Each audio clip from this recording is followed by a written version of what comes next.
And welcome back. You are looking live down at Baltimore City as thousands of people have gathered in a protest, a so far peaceful protest, a youth protest. They are marching to City Hall. As we go to Ava-joye, I just would like to say this is live, and so she is amongst a crowd of people, some of whom may have signs or speak words that are not appropriate. We apologize for that, but this is live television, and that's what happens sometimes. And Ava-joye Burnett is in the middle of that peaceful protest right now. Ava-joye, where are you?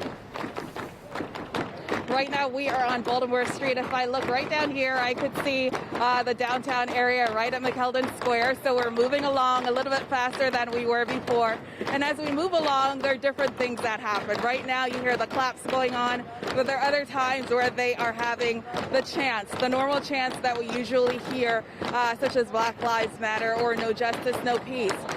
This is an incredibly massive protest to the point, I'm going to let this pass for you,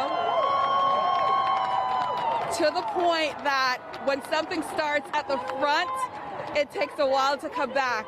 It's almost as if it's a wave. Right now, I have Joshua with me. He's been marching. You didn't even start out with this protest. You saw everything from your apartment and you decided to come out. Why did you do that? I like how the people came out as a collective. They weren't violent or nothing like that. And I just thought it was important to be one of the many voices heard to, get out, just try to beg for our respect out here. I asked you about George Floyd, and what are your opinions on what happened to him? You mentioned that it was very hurtful for you. Explain to us, why is that? I started watching the video. He had life at the beginning of the video. As the police is kneeling on his neck, he's begging for his life. By the end of the video, you see him without his life, without his soul on his body. And so it just was disheartening to see that we're still not getting the respect that we deserve. We still got to drop our hearts to our feet, for a routine traffic stop or something like that. And I just think it shouldn't happen. We just thought of it. And Joshua, even though you're saying that was really hard for you to watch, you were also saying seeing all of this was very heartwarming at the same time. Right, it was heartwarming, like I said, because, it's nobody being violent out here. We all doing their chants, like you said, from the front, somebody starts it from the back. It's just beautiful to see everybody coming out for one cause. And there's a solidarity thing as well. One thing that we were mentioning was the diversity in the crowd. Are you surprised to see the diversity and racial diversity and also how young these folks are?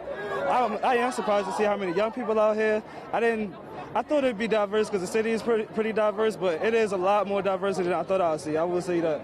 Is there anything else that you'd like to say about an event like this in Baltimore? And as you mentioned, it's been peaceful so far. To see something like this, which you're characterizing as positive, to see it in Baltimore. I would just encourage more people to come out, man. It feels really good to be out here amongst the community that we all gotta share and, keep it nonviolent.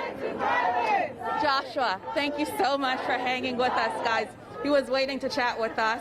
So thank you for that. Denise, I understand you have a question. Yes. Yeah, I just wanted to know, have you been able to find out how did they organize this protest? This is an enormous crowd, and as you said, mostly young people. How did they get the word out? Well, that's a great question. Earlier today, we spoke with one of the organizers from A Beautiful Struggle, and they are a mostly young, youth-led organization that tries to talk about the structural issues that they're trying to implement. And these folks, they try to do things from Annapolis. So they take the legislative route, but there's also this route of coming out and protesting. And that young man, he's not quite as young as the high schoolers, but he told me that they contacted his organization and asked if they would assist them in putting this together. So that's how this all came about. There are high schoolers in the city who thought they needed to get their voices and their opinions out. People are really hurt about this. The video of George Floyd on the ground, it's really touched a nerve with many folks, despite their age or their race. And so these young people wanted to find a way to come out and organize and express what they're feeling, and might I say, do this in a peaceful manner. So that's what we're seeing right now, the outcome of their work to get this done. Back to you guys.